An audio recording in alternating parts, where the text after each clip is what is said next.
Cats don't. Now lions do. That's one member of the cat family that has a pack instinct. Follow the crowd.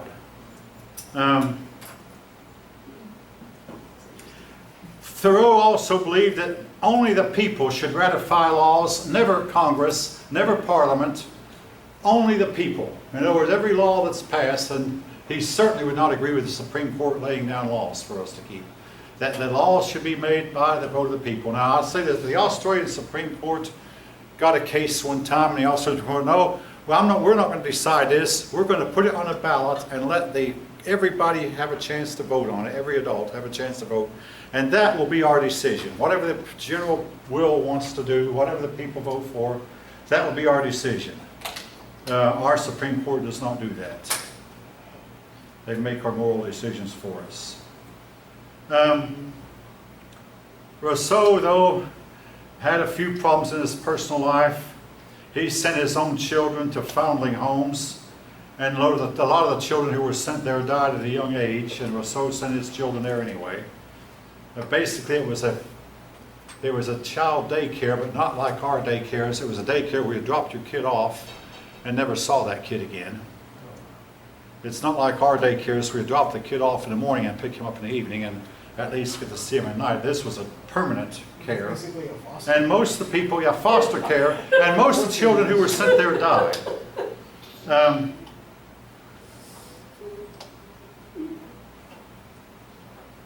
All right.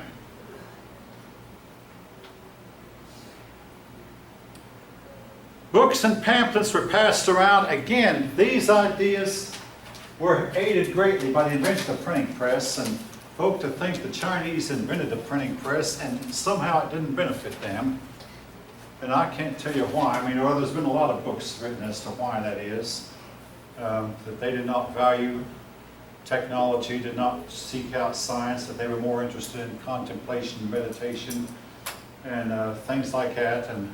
But in the case of the Europeans, they began to use the press to put out their little pamphlets, which a person could read quickly. And that got these ideas out to people. And the ideas, the enlightenments were discussed at taverns, at cafes, and people would get together and meet and discuss these ideas and expound on them. In the meantime, there was music. Handel lived during this time. Handel was famous for his Messiah, or his Hallelujah chorus. Now, there's a tradition that when a Hallelujah chorus is being sung, you stand up because the king stood up. The king was King George II, the grandfather of our King George III, who rebelled against it. The king stood up during the time, so it became a tradition that when the Messiah is sung, you stand up. I could elaborate on that further, but I'll leave it at that. Baroque music. The word Baroque has to do with discordant. Now, you have your chords. Your third chord, a really beautiful chord. Your sixth chord sounds like a bell, but a second chord, that has a discordant effect to it, particularly a minor second. You hit two keys right next to each other. Now, how many of you know what I'm talking about? Okay, good for you two, yeah. A minor second is very discordant. But a minor third, that sounds, it's starting to get a good chord again. A fifth chord, yeah, very good. A seventh chord, reasonably good chord. But the Baroque would give a discordant chords and put them together to try to make a song about them. Bach believed music was a way to worship God. Handel did not just write religious music, he wrote secular music. A child prodigy, a man named Mozart. Wolfgang Amadeus Mozart could play the piano at 7 years old. Wolfgang. By my watch, we still have 7 or 8 minutes for it. I don't want to get caught dismissing early. I mean, if my boss were to see that, that's something else. Anyway. But anyway, Mozart is still played, still sung. Now, another development this time was the novel. And you might wonder, why didn't the novel come on the scene earlier than that? The answer is, folks, the press, the printing press. I mean, if you can imagine a man writing a 200-page novel, and then having to rewrite that and rewrite it and rewrite it. The novel didn't have a chance. All that had a chance was the short story. Then came the printing press, and a person could write a 200-page novel and turn around and get 1,000 copies of that made in no time flat, then 2,000 if needed. So the novel, the first novel, I'm not going to write this down, but the first novel is believed to have been Robinson Crusoe.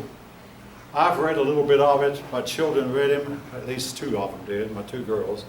Robinson Crusoe was a man who got stranded on an island for 30 years and eventually was found.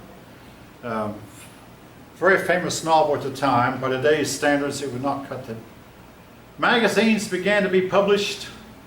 Magazines were written for the general public and not just for the scholars. Now that's not true today. Today we write magazines for scholars as well as for the general public. Look, Life, famous magazines went out of business for a while and then came back.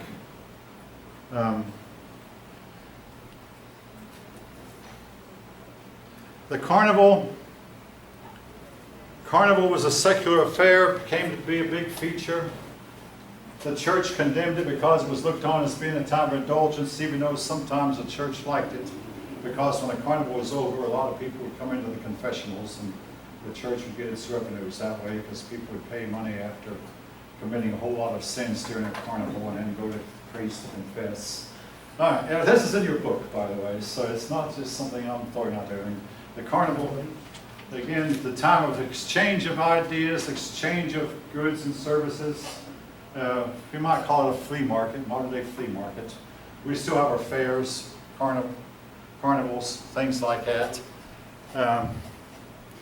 But that became a big feature of their lives at that time. This was before television, before radio, before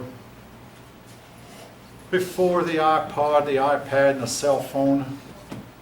All right. Now, there is a section in your book about this time on religion, but I mean, I've discussed with a former department head, what do you do when you have about a 20-minute topic and you got 4 minutes left? You quit, basically.